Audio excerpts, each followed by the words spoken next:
Okay, good evening, everyone. Welcome back to this series of talks from Grove City College. Our topic tonight, as you know from the announcements that went out, is the value of education. And it's always interesting when an economist, which is what I am, uses the word value. That's one of the key concepts. And in the Austrian tradition that we have at Grove City College, that goes back to Dr. Semholtz, the legendary professor who chaired the department from 1955 to 1992. The Austrian theory of value is that value is subjective. It's different for every person. So when we say the value, there's no such thing as the value of education. There's the value of education to the individual student, to the student's family, the teachers and administrators, the educational bureaucracy, if you will. They have their own interest, a certain value they place on the educational process that they are employed by. And then you've got, this vague thing called society. It's one of those collectivist terms that can be a little bit vague, but, we think if individual students are going to profit from their education, then those benefits should roll over into society as at large. And then also you have a governing elite, the planners. And so I'm going to talk about those a little bit. First, though, what's the goal of schools? And I think historically we'd all say, well, it's intellectual development. It's learning how to think. It's acquiring intellectual skills. If I had to summarize it in one word, the purpose of education is learning. The purpose of schools is learning. And we in the education profession, and I say that as one who not only was a classroom professor at Grove City College and a couple other colleges, but early in my career as an educator, I was a high school teacher. So I consider myself part of the education profession. And I noticed that sometimes we teachers our professors can get so obsessed with teaching that we forget the focus should be on learning. Education should always be pupil oriented.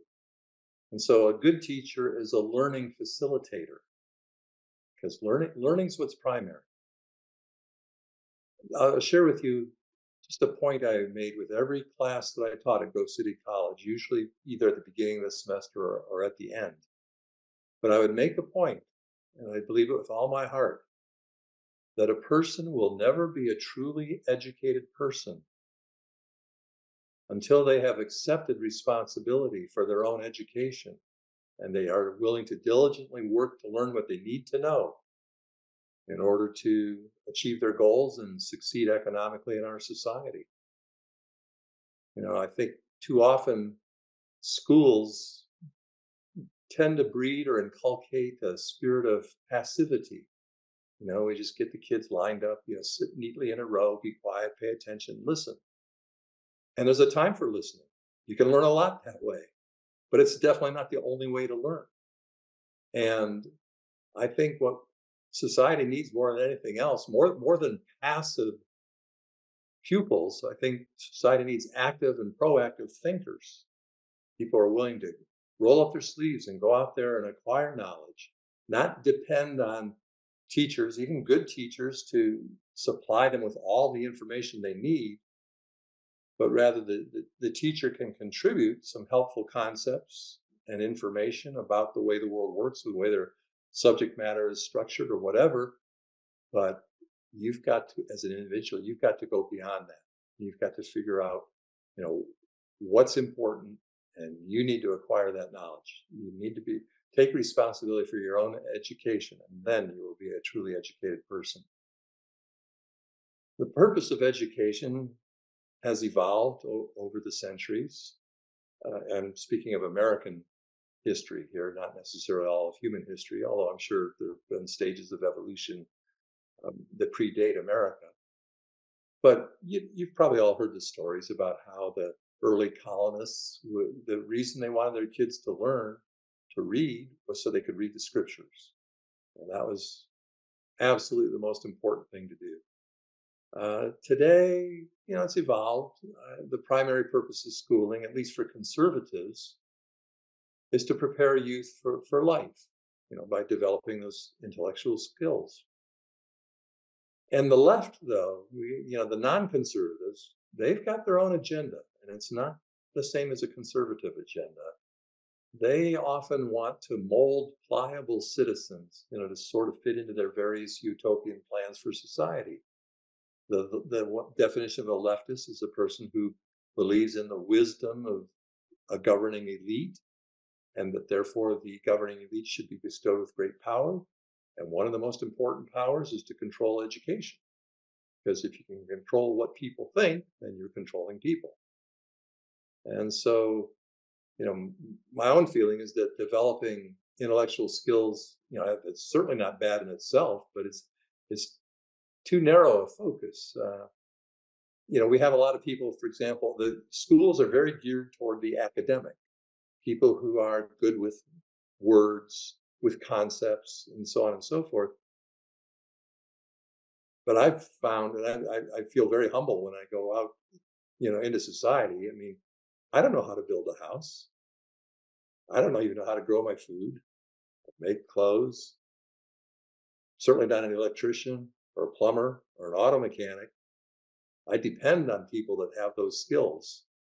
And I do think ever since I was a child, I think one of the shortcomings in American schools is that the curriculum is slanted way too, like completely toward the academic. And the academic's important. I'm not trying to belittle it, but it's not well rounded. We've got a lot of people in our society who just don't have an academic bent, and yet they get really good at certain skills that are absolutely vital to our society.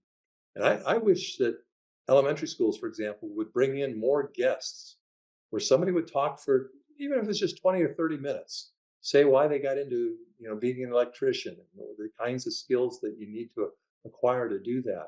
And, if you're not good at Latin or something like that, hey, it's okay. There's life after Latin and other academic subjects. So I wish we had a little bit more well-rounded educational system that maybe shines the spotlight a little bit on these blue-collar workers who are absolutely essential to our society. And I think they maybe get underappreciated.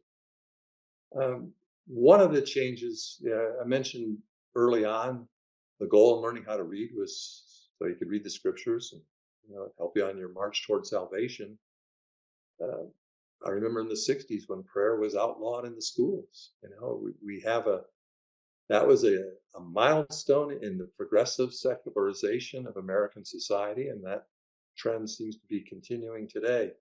Today's education is overwhelmingly secular, and unfortunately, I think it's too geared to conformity. There's a lot of indoctrination, programming students, not equipping them to be strong, independent thinkers, willing to challenge dogmas and to wrestle and debate concepts, but just sit there and learn the catechism and follow the catechism of leftist salvation or whatever you want to call it.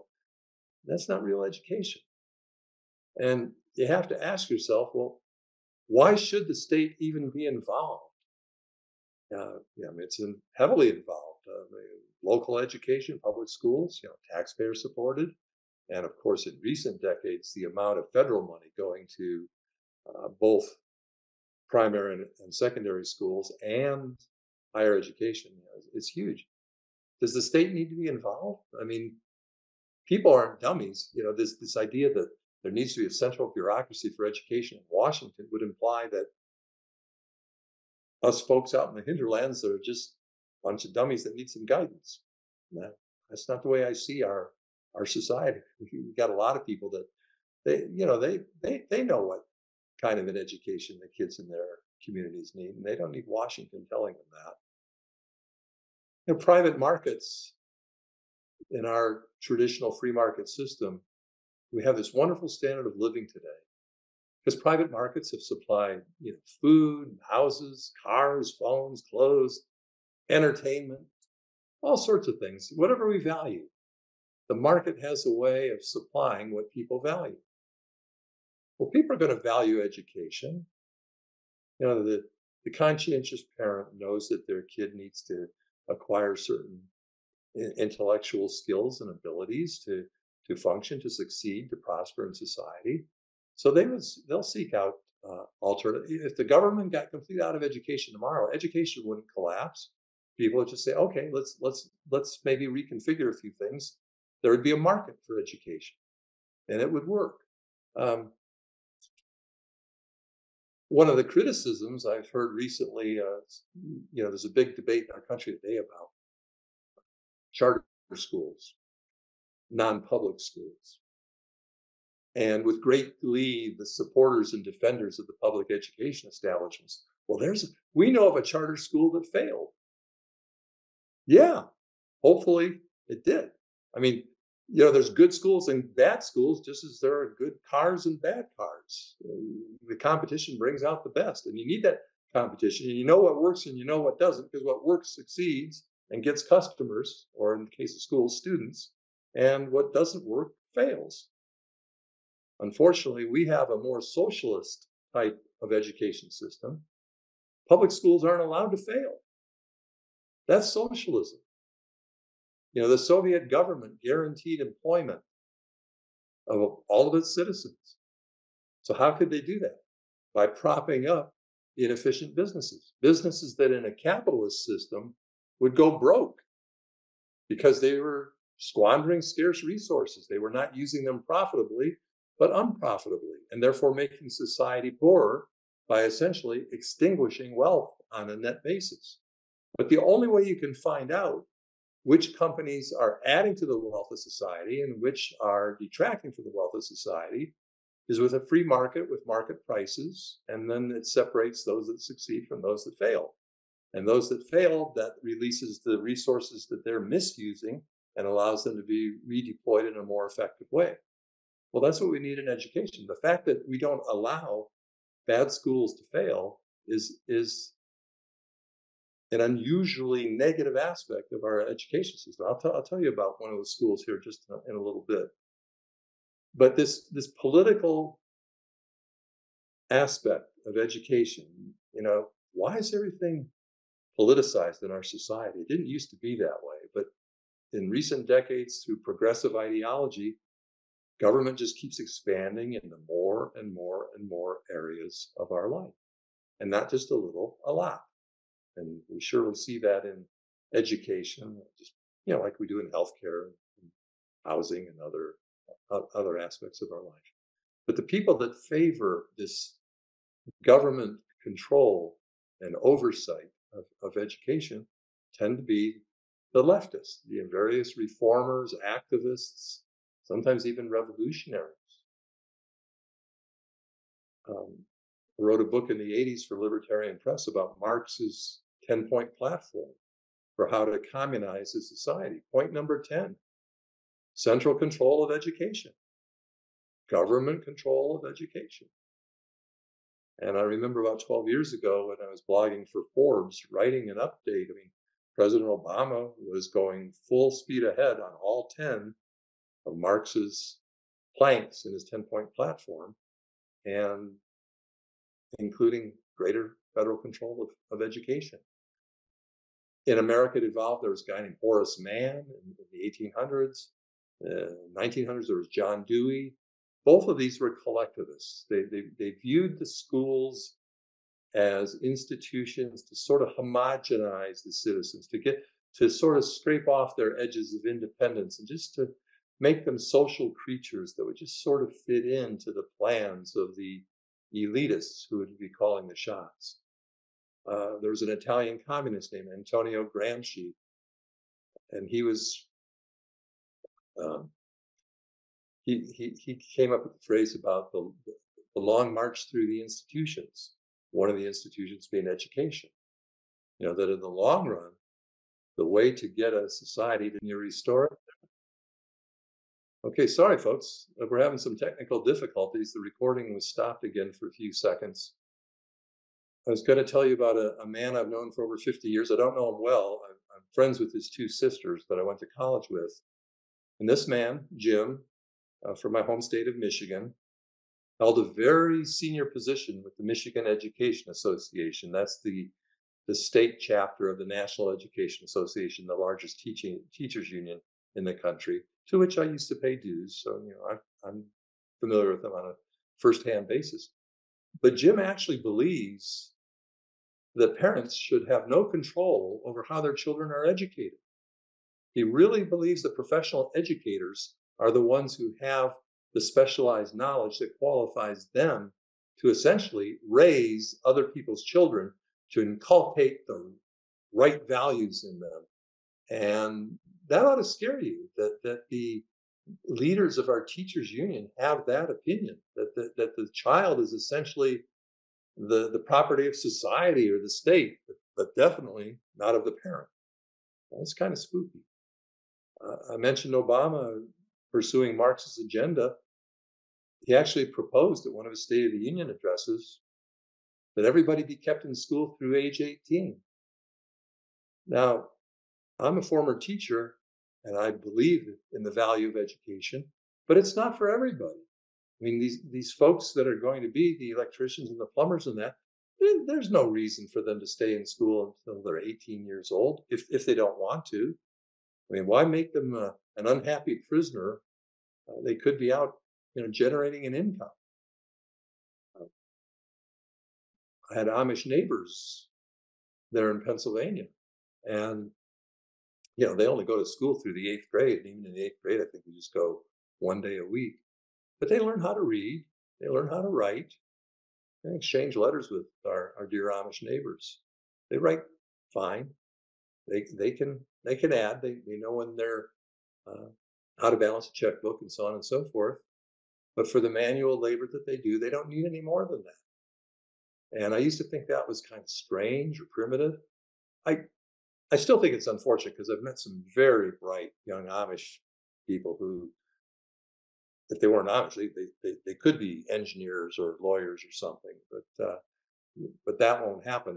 But what I'm saying is, for a person who does not aspire to be in a profession that requires years of college education, a lot of times the last few years of high school are kind of superfluous also. When Obama was president in 2011, the Department of Education unilaterally, without congressional approval, altered the regulations. Well, that sounds like what's going on today, doesn't it? They're always tweaking the regulations, kind of running roughshod over the original intent of the legislation that created the bureaucracy that promulgated the regulations. And so in 1974, there was passed a Federal Education Rights and Privacy Act. But the Obama administration loosened those things so that all sorts of personal data about students could be collected and shared by various bureaucracies. And this isn't just the students' academic records, like grades, and whether they complete their homework assignments, but their disciplinary records, social security numbers for those that have them, records of discussions with school counselors, as well as information about their family's voting status, religious affiliations, medical history, and income. Why do the schools need to know all that stuff? Well, control, at least from the folks on the left. The current president, Mr. Biden, he talks about universal preschool. And maybe that sounds good on the surface. Oh yeah, let's get these kids off to an early start. But there's all sorts of studies that show that, yeah, they get a little bit of a boost maybe in kindergarten, 1st grade, but that advantage wears off. There's no lasting benefit or payoff to this expenditure of taxpayer money. I'll skip some information I have about leftist anti-education establishment folks.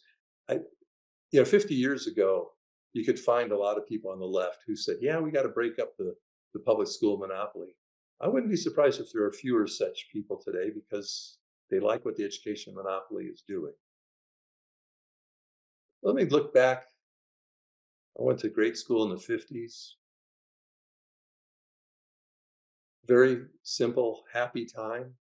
We were taught the 3 R's.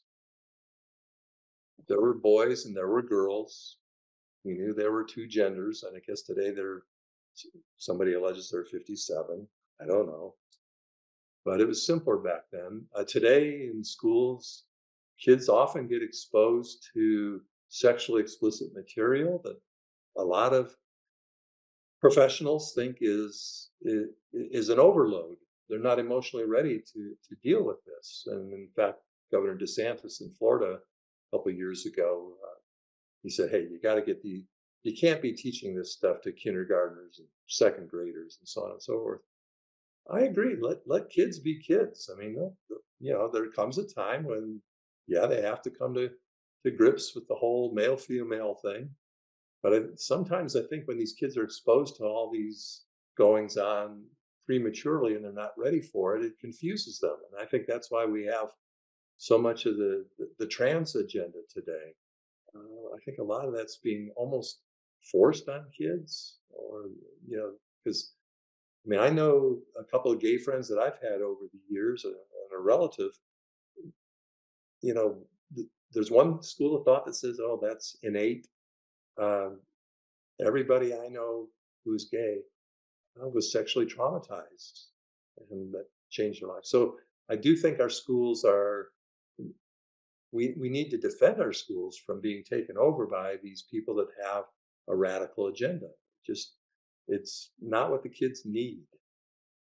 One thing I did notice in the 50s, I had one teacher. I had old school teachers. I had older women who were teachers until I got to the fourth grade.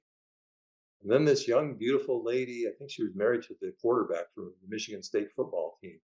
Wonderful gal. She was my fourth grade teacher, but she was a new teacher of a new school. She wanted us all to just get along well. She was easy. And guess what happened? I got lazy. Fortunately, when I got to the fifth grade, I did have another young teacher, but she was brought up through the old school. And in the sixth grade, a young man who had been brought up through the old school. And they worked my tail off. But I'll tell you, I started going off the road there in the fourth grade because it got too easy. And I think that was a peek at the future there. I think that's what's happened since the 50s, is that school has gotten easier in many ways. People just make the kid feel good, Don't hurt his feelings by giving him a D or something like that. Sometimes you just have to put your nose to the grindstone if you want to learn. One of the things that's different about education at the primary and secondary level today than when I was a kid is the widespread incidence of ADHD, attention deficit hyperactivity. Sorry, I forgot what the other D stands for. But the Center for Disease Control and Prevention reports that approximately 11% of children ages 4 to 17 have been diagnosed with this, and many of them are being medicated for it. And it's interesting that some researchers at Harvard really question the whole premise on which this ADHD, the attention deficit syndrome, is being promoted. What's happened is kids are being expected to read earlier and earlier. I don't think I was expected to start learning how to read till I was in the first grade. But in 1998, 31% of teachers expected children to start to learn how to read in kindergarten. And by 2010, 80% of the teachers in our country were expecting kids to read in kindergarten. And you might say, well, that sounds good. Get them off to an earlier start. There's only one problem, and that is, and those of your parents know this, each child is different. And they develop at different rates.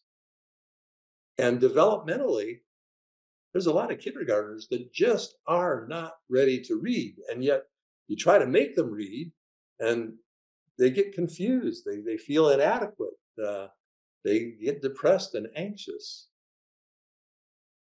Why are we doing this to them? But again, it's this one size fits all model of public education. We haven't learned how to develop individualized curriculums, which would be the ideal. I'll tell you a tale of two schools at the junior high level. When I was getting certified to teach, I graduated from college, went to a little bit of law school, decided I wanted to be a teacher, had to go back to college to take education courses. I'd never taken any when I got my bachelor's degree. So I went back to school to get certified to teach. And I did substitute teaching along the way. In fact, I've substituted for every age group, every single grade. Of course, I've taught college, I've taught adults, but every grade. And if any of you out there are a first grade teacher or know someone, a friend or family member who's in first grade, my hat is off to you. That is the hardest grade to teach. I mean, every year is a little bit different, but first grade is the first year where all of a sudden you've got a couple of dozen kids with short attention spans, and yet you want them all to pay attention at the same thing at the same time and sit still. You know how to do that. You're a genius, and my hat's off to you there. Give me anything but first grade, please. But at junior high, which has its own challenges, adolescence, people start bouncing off the wall again. But I substitute taught a number of times because they had a hard time finding teachers at this junior high school in the inner city of Phoenix, Arizona. There were no windows. They had been broken so many times by stones that they just bricked them in. They couldn't afford to keep putting in new windows. My roommate had been a roommate at Oxford. No, he's my roommate in Arizona. He was subbing there. He tried to give a math test. And all of a sudden the kid said, he said, turn to page 64. Mr. Sable, my book doesn't have a page 64. Mine doesn't either. And then you find a kid in the back row taking 12 page 64s and trying to hide them in his desk. They just tear them out of the book. There were about 15 seventh grade girls who were pregnant. A definition of a good day, my roommate and I had a friend there who was teaching there full time. Sam, what's a good day here? He says, a good day is when nobody gets hurt. Now, what kind of learning do you think was going on in that kind of chaotic atmosphere? One of the favorite activities, some kid would flip off the light switch. And because there was no natural light coming in because of the bricked in windows, it was pitch black. And you better duck under your chair, even if you're the teacher, because the books started sailing through the air as soon as the lights went out. How about that? You would think that a school like that would be shut down. It was nothing more than an expensive babysitting service for parents. The kids are dumped off there. They are left there for the day. They learned very little. You just hope nobody got hurt or whatever. Those kinds of schools exist. And unfortunately, as I said before, because of the socialist nature of public education, they're not allowed to fail. Then there's the junior high school I went to. It was a private school. I'd gone to public school growing up. My mother was secretary for the Veterans Administration. I think she was making about $7,000 a year. We lived with an aunt and uncle who supplied room and board. Mom put me into a private school where tuition, room and board was $2,500 a year. How do you do that on a pre-tax salary of $7,000? Well, you're giving everything. Most of the kids there were rich. We weren't. But boy, did I get an education. I don't know if you can remember reading this. I've posted a couple articles in the past on Institute for Faith and Freedom website about Mr. Walters, my 8th grade English teacher. He worked us so hard. I remember the very first paper I handed in September of my 7th grade year, and I'd worked hard on it. And, I'd done well in grade school. I get it back to D+. Oh my goodness. And the theory was very simple. There's a right way to write English, and there are wrong ways to write English. And it doesn't matter if you're 10 years old, 15 years old, or 50 years old. You either do it correctly or you don't. So there was no sentimental allowance for the fact that this kid just turned 12 years old and he doesn't know how to write like an adult yet. And we had to write a theme every single week, which very few, I don't know if any public schools where an English teacher puts that kind of a workload on the student, because it also puts a workload on the teacher. I mean, the teacher has to take the time to grade all those papers. And there are a lot of teachers that don't want to give that kind of extra time because you can't do it all at school. Well, by the end of the 8th grade year, I had Mr. Walters for 2 years. By the end of the 8th grade year, I was getting A's. And I mean, it's not because I'm a genius or anything like that. It's just that I worked. It's sort of like a person who runs long distance, cross country. When you first start, you're probably not going to make it for the first mile, or you're going to just be totally wiped out after a while. But you keep doing it, you get stronger, your capacity improves, and you can end up being a pretty good runner. Well, it's the same with writing. It just takes a lot of time and a lot of practice. And that that education that I got there just made all the difference in the world. I mean, when I went to college, it was ridiculously easy. I kind of blew off college. I had some growing up to do, so we won't get into that.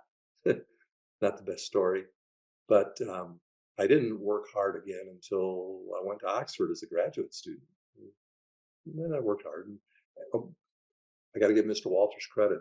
I was the first person to be given a first, which is their equivalent of an A, by this tutor at Oxford.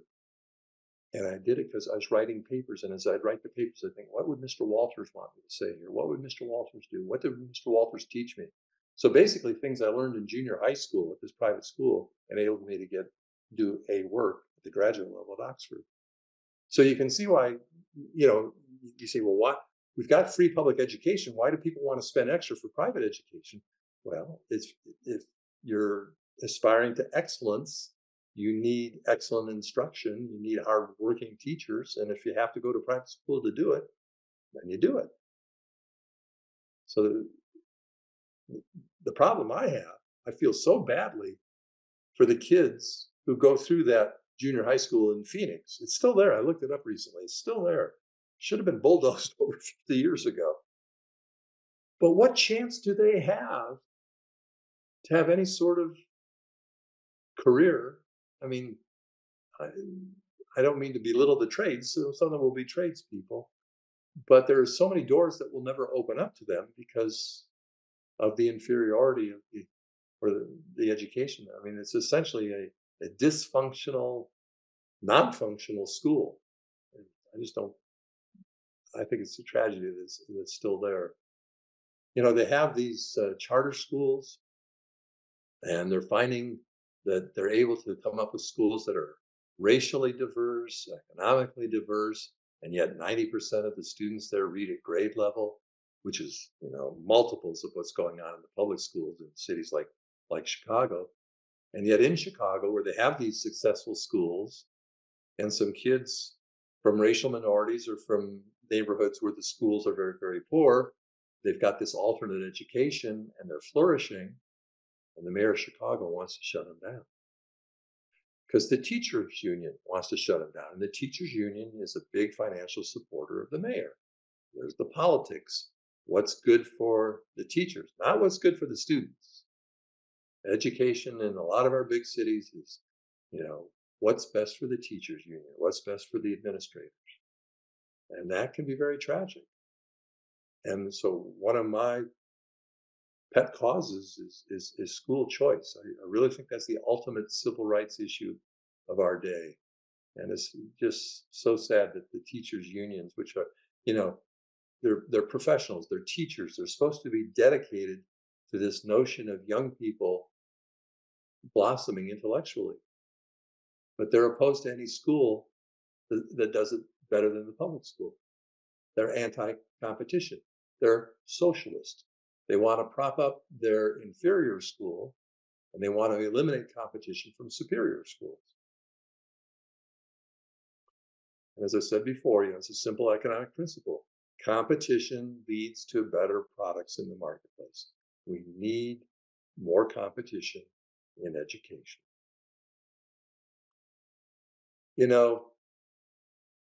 I just said that I consider school choice a civil rights issue. I'm going to diverge here for a moment, or digress for a moment, from education per se.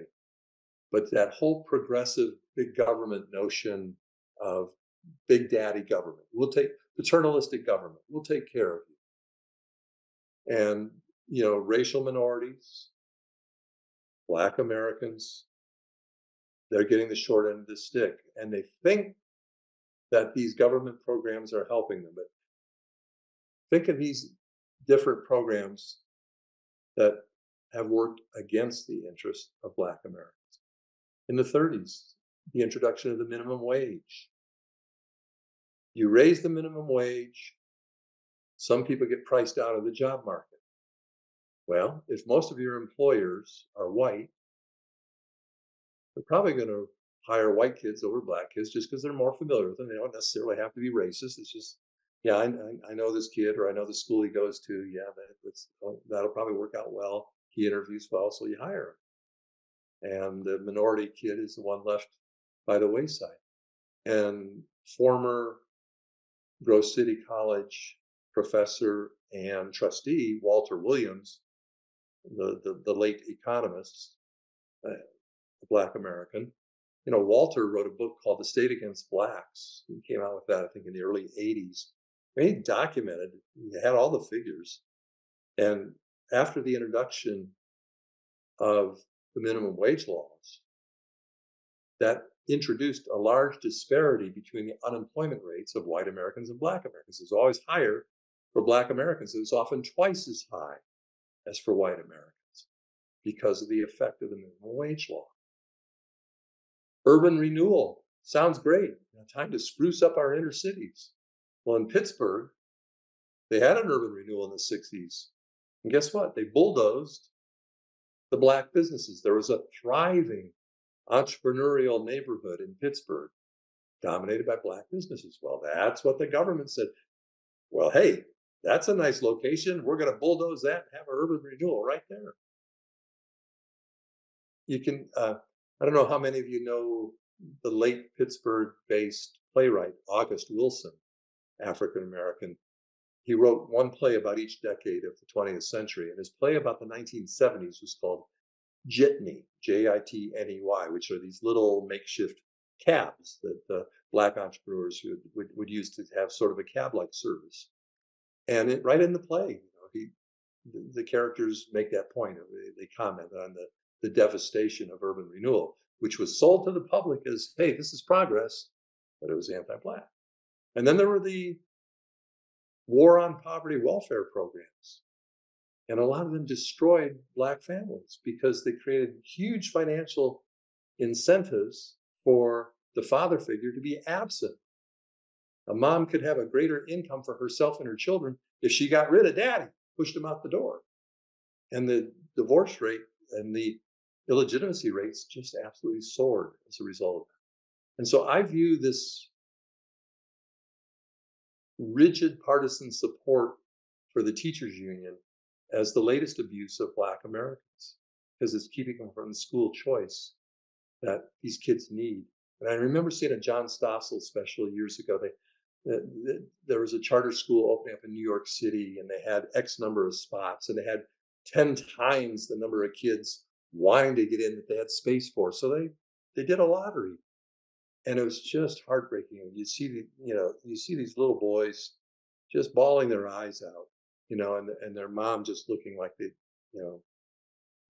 like her parents had just passed away. It was a tragedy because they felt doomed.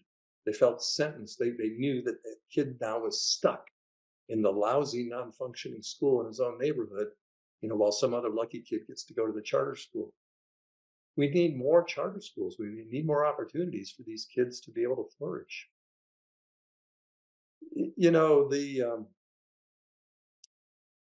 I mentioned I went back to school at a state university to get certified to teach. I will just make this comment, and I don't know if it's true for the wonderful professors we have in our education department at Grove City College.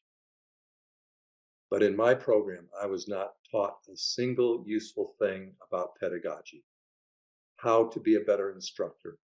It was all a bunch of touchy-feely, collectivist, we're gonna have a nice society and we're all gonna just kind of blend together.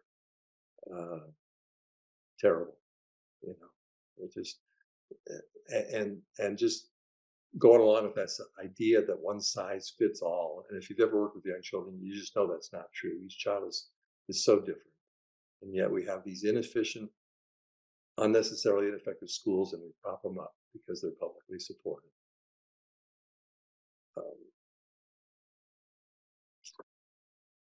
One thing that's happened in education, I noticed this teaching at Grove City College. Every now and then, I teach a course where there needed to be a research paper, and the papers often were not well written. So maybe I'd give a C. And I had more than one student come in just nonplussed. I've never been given anything less than an A before. And so I had to break the bad news to them that, you know, you have to be able to express yourself clearly and coherently. Your paper here is riddled with errors. It's not that you're not a smart person, but it was like Mr. Walters told me in junior high school, you just don't know how to write the King's English yet. I'm sorry, it's not my fault. It's not your fault. You didn't have the teachers that made you do this. And part of the problem there, I think, though, can be traced back to our primary and secondary schools. I can remember when I was a kid, we got 2 grades. We got academic grades, and we got citizenship grades. You know, does the guy behave himself, or is he a holy terror? I won't tell you which one I was. But I think eventually what happened as the years went by and teacher and administrative ability to punish students kept getting whittled away, and students were no longer afraid of teachers. They didn't feel they had to obey them, or, you know, they wouldn't suffer any consequences. And so they just, you know, they weren't very good students. And it ended up that the teachers said, well, who are my A students? Well, my A students are these well-behaved kids who arrive in class on time. You know, they're there. They turn in their homework on time. They're no problem. They participate in discussions. They're good kids. A. But what if the good kid isn't writing correctly? You see, what happened is there used to be this difference between citizenship grades and academic grades, but I think a lot of the academic grades started to be citizenship grades. Your good students were your cooperative students. Give them an A, even if their skills have not genuinely earned an A. That's kind of my little take on that. Another bad aspect of state control over education, perhaps you've read articles that in connection with this whole climate change, you know, brouhaha going on, you've got like 25% or more of students say they've experienced anxiety or depression. You know, there are psychological disturbances because they're being taught systematically that climate change is going to be a total disaster and that maybe life on Earth is going to end. And I'm sorry, folks, that's just not true. I mean, I've been studying this for 30 years, so wrote an ebook on it even a few years ago. Look, the climate changes. It always has, it always will. And humans are very adaptable. And deaths from weather incidents are down like 99% over the last century. I wrote an article a couple years ago about climate change. The humans are winning. So there's nothing to fear. And yet you've got high school kids and sometimes younger kids being taught that the world's in mortal jeopardy because of human-caused climate change. And like I say, a lot of the underlying proofs of that are not proofs. They've got errors embedded in them. They're not reliable. But why are they being taught that? Because federal regulations require it. President George H.W. Bush, back in about 91 or 92, at the end of his single term in office, he put it in writing. The Environmental Protection Agency is in charge of overseeing the environmental curriculum that goes into the various school districts in the country. And so the bureaucrats in Washington are the ones sending out this alarmist message, indoctrinating kids, getting them to think that the world's falling apart and that we're in mortal danger. This is malpractice. It's educational malpractice. It's grotesque. It's cruel when you think about it. And yet, that's what happens when you start taking your orders from Washington or from any centralized political authority. Let me make a few comments about higher education. College enrollment is down about 15% just since 2011, and most of that decline is among male students. 87% of the decline is male. Poor value. You got high costs for degrees with little market value. Um, Poor content, ideological garbage. I'll give you some details on these things. Um, 12 years ago, I wrote a couple articles for Forbes called Myth Busting 101. I was just trying to alert consumers of higher education to be very, very careful where they went to and how much debt they would take on, et cetera, because they could really hurt themselves. And back then, it was very clear there are already far more people earning degrees in various liberal arts majors than can be employed in those fields. For example, there's like 80,000 students a year who graduate with a bachelor's degree in psychology. 80,000 a year. Do we need that many people trained in psychology? I don't think so. And some of them end up being parking garage attendants or bartenders. I mean, I'm not making that up. I actually read that. Just a couple of weeks ago in the Wall Street Journal, they had an article. Half of college grads are underemployed. 52% of college grads are underemployed in the first year out of college. And 45% are underemployed 5 and 10 years later. What colossal waste that is.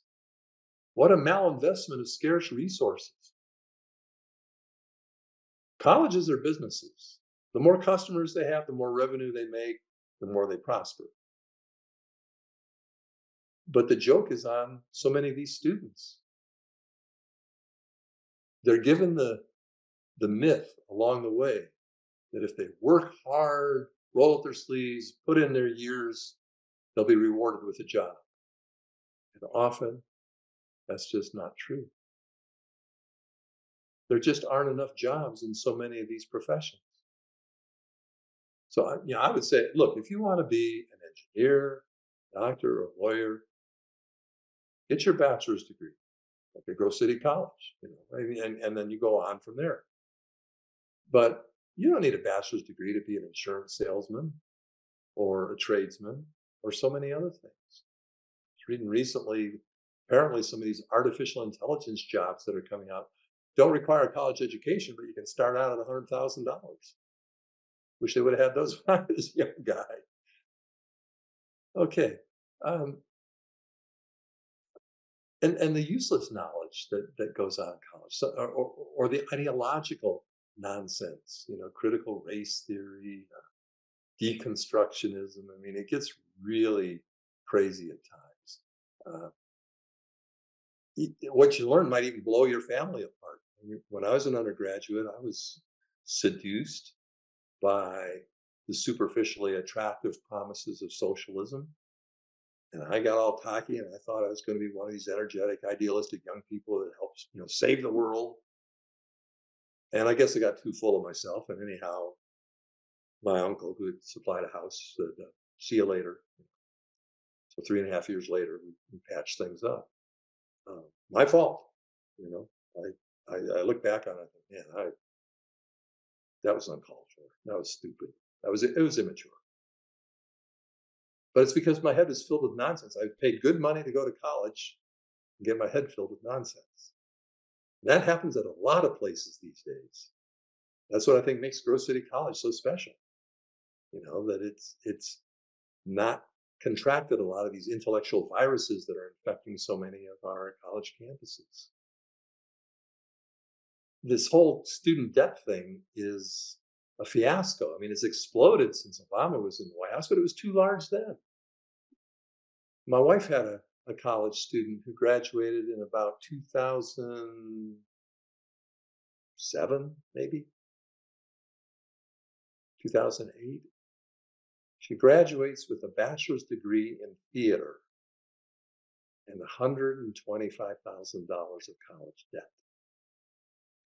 Ouch. Really sweet person. Just anxious to get married, start a family. Now she had to put those dreams on hold for more than a decade because she was crushed by the burden of having to pay off this debt. And there aren't a whole lot of guys around there who are looking for a gal that's over $100,000 in debt. And that might sound a little cynical, but that tends to be the way the world works. But see, it makes me angry that her college let her go that far in debt for a bachelor's degree. The problem is both, well, the colleges have a conflict of interest. They want the revenue. If the kid suffers for 10 or 15 years, it's kind of a financial hangover from going to college. Well, that's too bad, but we want the revenue. And then the banks, the private banks that used to give out these loans, they didn't always do their due diligence. I mean, any banker with some common sense would say, I'm not going to let you borrow that much money to get a bachelor's degree in theater. You're not going to be able to earn enough income coming out of college to service that debt. But they did it anyhow because the law was written in a way where it was harder for a college student to declare bankruptcy and get out of debt than some 55-year-old who had gone through several businesses and supposedly had enough experience and wisdom to figure out what he could and couldn't do wisely in a financial sense. But you forgive him his mistakes. He can declare bankruptcy, but the college grad, no. And so Obama basically socialized, had the government and the federal government take over the loan market. And then, of course, now it's totally politicized because here you got Joe Biden, trying to cancel debt left, right. Oh, you don't have to repay your debt. I mean, there's going to be a politician come along someday and tell people that have mortgages, oh, you don't have to repay your debt. Just vote for me. We'll make sure you don't have to repay your debt. Once you get an economic system where nobody repays their debts, the economic system collapses. You can't do it that way. But the debt never should have been allowed to get that large. And they did because of government involvement. Ouch. You don't have to be in a classroom or on a campus in order to learn what you need to learn. I mean, that's so obviously true in this day of the internet. I had a liberal arts education, and I understand the defenses that college people, professors, administrators, they make about these programs, liberal arts curriculum. It's good. It'll broaden your thinking. But can you afford it? Will it give you skills that are readily marketable? In many cases, not. And I'm not trying to say college should be purely vocational, but with what they're charging at most colleges today, $40,000, $50,000, $60,000, $70,000 a year, you better be getting some value in return for that. That is too much luxury consumption for people to spend that kind of money and not get a marketable degree in return for it. It just doesn't make sense. And I just think a lot of exciting things are happening. The Khan Academy, KHAN, a fellow named Khan started this, I don't know, maybe it's been a decade already. But these things can flourish. And, homeschooling is flourishing.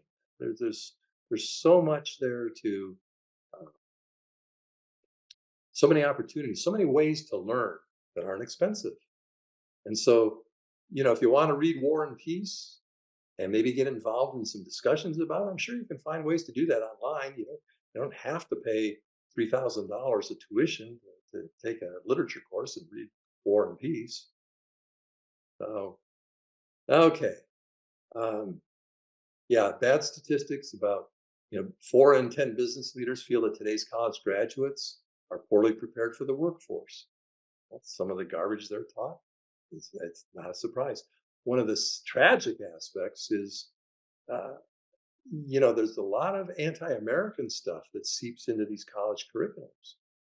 A poll from just 3 years ago of 18 to 24-year-old Americans, only 36% said they were proud to be Americans.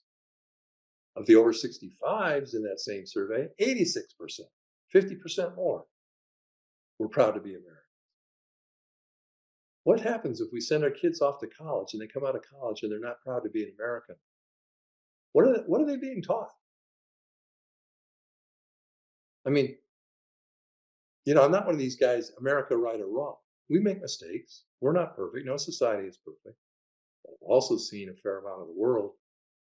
Relatively speaking, we've done a lot of good here for a lot of people. We make mistakes, but we're not an evil country.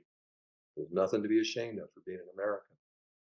I just think it's a tragic, manifestation of how off course our educational system has become, that college grads are saying, or college age students and early grads are saying, I'm not proud to be an American.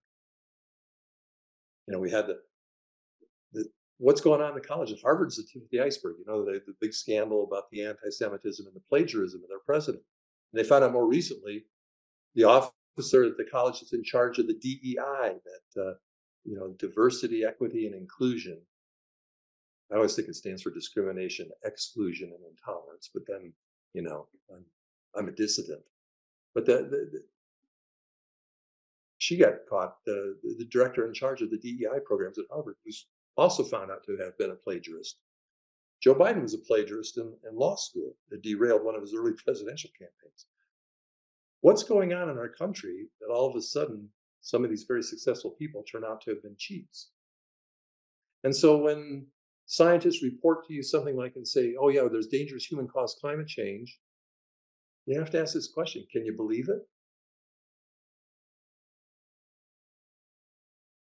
The EPA and the other Department of Energy, other bureaucrats, they steer their research money to people who play ball with them and advance this topic of dangerous climate change.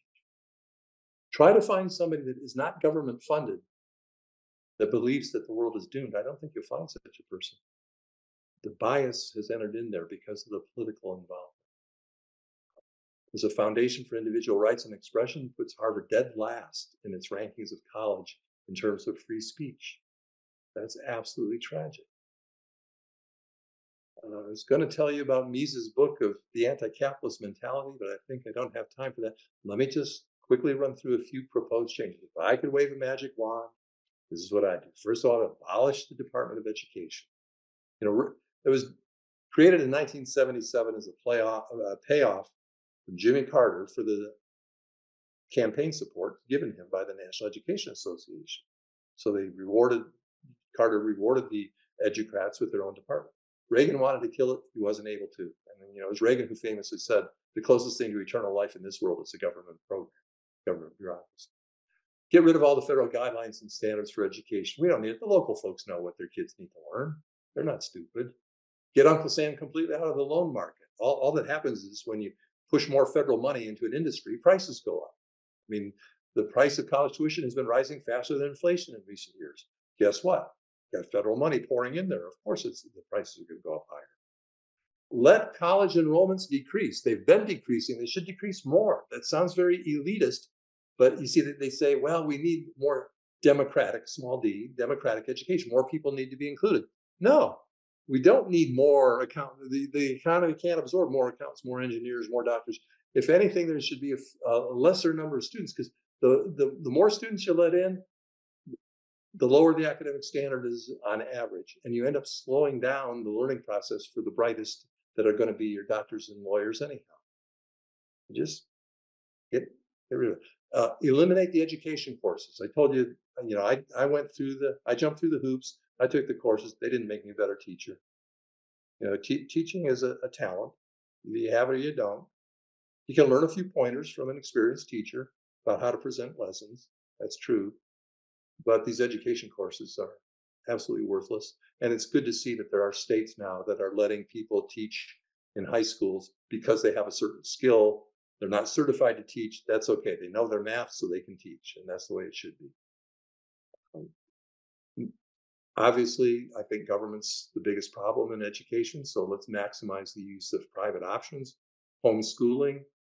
If any of you, there's a great resource that our friends at the Foundation for Economic Education have. Their website is fee.org, FEE.org/liberated. And a woman named Carrie McDonald does a podcast on that. She knows all about the different issues about charter schools, homeschooling, the whole bit. So if you're looking for more information, that would be fee.org/liberated. I would recommend that to you. I mentioned charter schools. We need school choice. We need the taxpayer dollars to follow the student rather than the student being roped in by where the tax dollars are assigned. And we just need to let the market work. The success of the Khan Academy can be replicated by many other entrepreneurs that are out there. And mostly, and this is my dream, but we need more colleges like Grove City College that are courageous enough to remain independent from government supervision and control. I admire so much the past leaders at the college that took that stand and the present leaders who are sustaining that stand. And the whole country would be better off if more colleges, followed our example. So with that, I guess I will open up the floor to questions. Hunter is kind of moderating, so I'll let him kind of take it from here and see if you folks. Oh, hope I didn't bum any of you out. But I mean, it's a very serious topic, and it's obviously one that I feel strongly about. And if any of you have some helpful, positive ideas to contribute, we'd certainly welcome them. So please feel free to jump in here. All right. So if anyone has any questions, they can go to the reactions bar and raise their hand, or they can type up their question and I can read it. Our first question is from Christine. Hi. It was so good tonight. I really enjoyed everything you were talking about. And I was listening as like a parent and as a guidance counselor, and it was nice to get the information on different levels. My question to you is, I totally support school choice. And when I've started investigating it, one of the concerns that came up was that as long as the federal government is involved with funding, the schools really aren't free to do what they want to do or teach how they want to teach. And that could be a downside. So I didn't know if there was like any thoughts you had on that or any resources or information. Yeah. Let me say this. When I blogged for Forbes, the title of my blog was No Panaceas, No Cure-Alls. I think leftists, and I know this applied to me when I was young, we believe that there's a perfect solution. I don't think perfect solutions are available to us here. So, Christine, I wish I could, it's almost like a Gordian knot there that needs to be cut. But I would just say, as a general principle, maybe this is too vague, but the less government and let's face it, government money implies government influence, government control. And that's the problem. The market needs to breathe. It needs freedom. There's a lot of capital. There's a lot of money that, most of us don't feel it, but there are a lot of rich people in America. I'd like to see more private philanthropy really take on seriously this education reform. I would think some of the successful minority athletes and entrepreneurs might want to say, hey, we got to get more of our brothers and sisters out of those ghetto schools and take some of their fortune and devote it to funding alternative schools. So, the thing about the market is an amazing institution. It's an amazing concept. You can't anticipate what it's going to produce, but you can have the confidence based on track record that they're going to come up with something, and it might not be all encompassing. It might not be universal to start with. That would be impractical. But every step toward, every child that we can extend a greater economic and improved educational opportunity to, that's a victory. And so I guess this may be a simplistic slogan, but get the government out of the way and let the market do its thing. No. Are you on mute? I'm not hearing you. I did. I muted myself. One of the things that also has really bothered me over the past few years is the fact that some schools don't let the children fail. So they don't have to do any work and they still get, especially like I want to say at the high school level, they can just get passed along. And I see even like at the younger age that they're not doing homework. And I'm like, well, and what's interesting is I've worked with families that are not happy with that and are giving the children homework. because they're like they need to practice. And I know, like, I just feel like that is such a detriment, and I see that even like I have a boy, and I'm like that would not have been good. Like it doesn't magically click all of a sudden you're in middle school or high school, and now you want to do homework or work hard. So I think I think I see that becoming more the norm, and that's really something that like concerns me. It's just the laziness and the getting, and like education doesn't have any meaning anymore because Yeah, my grades don't matter. So why right. do I need to show effort? It's the participation theory problem, just, oh, we want our kids to feel good. One of the comments that the mayor of Chicago made in his opposition to charter schools is that it shames, you get some kid who escapes the dysfunctional school and now he's thriving at this charter school and it makes the other kids look bad. And it's like, what? Wait a minute. Americans are comfortable with competition. I mean, look at the love for the National Football League. It's somebody gets to the top, somebody doesn't, but at least the people need to be free to try. The tragedy for the kid that's left behind in the dysfunctional school is if he doesn't have a way out. That they've got to at least have that opportunity. Now, some parents won't get their kids out of that. I saw that at that dysfunctional school I taught at in the inner city in Phoenix. No parental support at all. And any educator will tell you, especially at the earliest ages, if you don't have parental support, if the parent's not backing up the teacher, the student's not going to have a pro-learning attitude.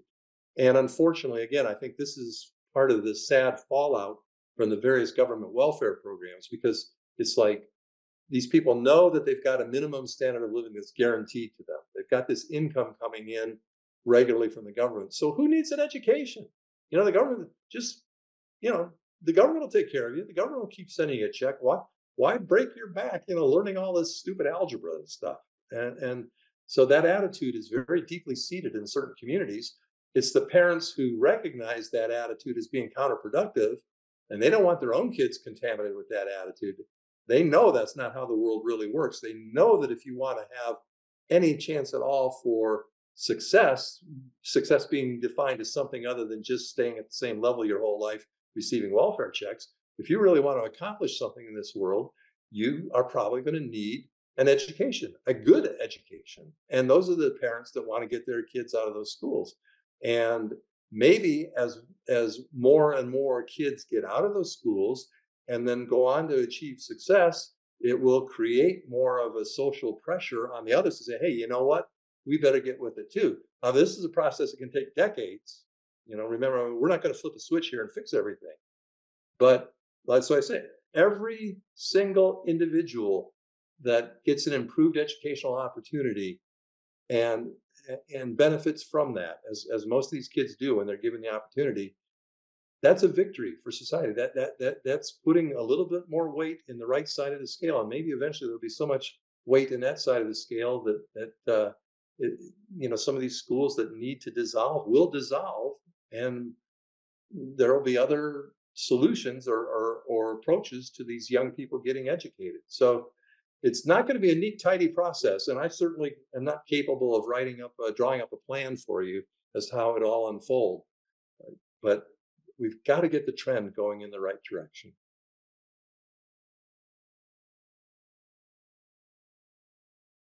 All right. So our next question is from Aaron. Aaron, I don't know if you're speaking, but if you are, can't hear you. So could you unmute yourself? I'd love to hear your question.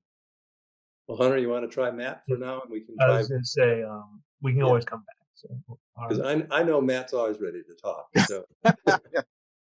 Thank you, Dr. Hendrickson. I appreciate this and in the talks. And for about 15, 20 years, I've been ever saying once the Chromebook came out, that even the playing field oftentimes for the folks that are in poverty. We have so much data. And I always said in consulting, you have data, information, knowledge, and then wisdom. And we have to drive people towards that. Nobody is going to do anything for you. The college degree is not a lottery ticket that wins you anything. It prepares you. It says that you have a certain skill set. And I always said that if you had bad parents, and we've had them throughout history, used to be that a preacher or teacher could intercede. The government has taken, I think, both of those almost away from us, but there needs to be an expectation because other countries are setting that. There's so much information, whether it's at Grove City, Hillsdale. MIT has their courses online. I have taken them on AI from MIT. Anytime I've wanted to get additional knowledge, it's all there. It really it is in a time where I look back and Lincoln used the Bible to learn to read and write. And he achieved such great things. We're on the precipice of those that have the desire, but somehow we have to light that. But the government at the same time is keep saying, "Hey, no, we're all going to be equal. It doesn't matter how successful you are. We're just going to redivide it up." And I don't know how to, and I would love to be able to do that in some of our lower disadvantaged areas to help with those individuals acknowledge that it's possible for any of them to achieve. The entrepreneurship that I've been successful with in my career, I wish I could share it, but I just don't know how to get that across, or even if you're allowed to get it across. And so thank you for your talk. It spurred a lot in my mind, and I'd love to follow up with you further. Thanks for the comments there, Matt. And one thing you said underscores, I think, an optimism we should all feel, and that is that through modern technology, there are these wonderful opportunities. I mean, the potential here is immense, and that it should be exciting to us. And the biggest challenge we have, I think, is just kind of dismantling some of the inertia and some of the barriers that are keeping these kids where they are, instead of letting them spread their wings and fly above their previous situation. But the technology is there. I think the caring is there on the part of a lot of people like yourself. I mean, you may go down to the ballpark in Pittsburgh and sit next to somebody and strike up a conversation, and he's got a high school kid that would love to be involved in an entrepreneurial activity such as you have. I mean, there's got to be a place where your knowledge and skills and insights can be shared with somebody. So, like I said, it's I love as a theme song. Kind of one of my libertarian theme songs is from 1968, the Rascals. They did a song called "People Got to Be Free," and seems to me you got to solve it individually. And see, we're trying to do these collective socialist kinds of solutions with our school system. No, we need to solve it individually. We need the Matt McConnells to go out in the world, just interact with people, meet people. We need to have this school choice so that somebody's not stuck just because their family happens to live on this particular block, that they're anchored to this school that doesn't work, but rather the taxpayer dollars can help them go to a different part of town to get the learning that they want. So, and just stumbling on the right online school like the Khan Academy, for example, or MIT if you want to go to a college level course. There are a lot of colleges offering free courses online. There's a lot of ways for learning to take place. Learning is the key, and there's a lot of opportunity for learning out there. We should be very excited about the potential for that. So thanks for your I consider your remarks essentially positive, Matt, so thanks for sharing. Aaron, are you ready to talk? I see that hand up by your name. Maybe you're like me. I press the wrong key on my computer all the time. Whatever. Anybody else? Are there any further questions? Well, it appears that we are about to hit our mark. So, again, on behalf of the Institute for Faith and Freedom, we thank you so much for all your support for coming out tonight. And Mark, thank you again for a wonderful lecture. It is truly amazing. The value of education is tremendously important. And again, at Grove City College and here at the Institute for Faith and Freedom, we definitely value the nature of what education should and ought to be. So again, thank you all for your support in the messages we've had, all that content. So again, hope to see you next time. Night, everybody. Thank you. Love your support for Grove City College.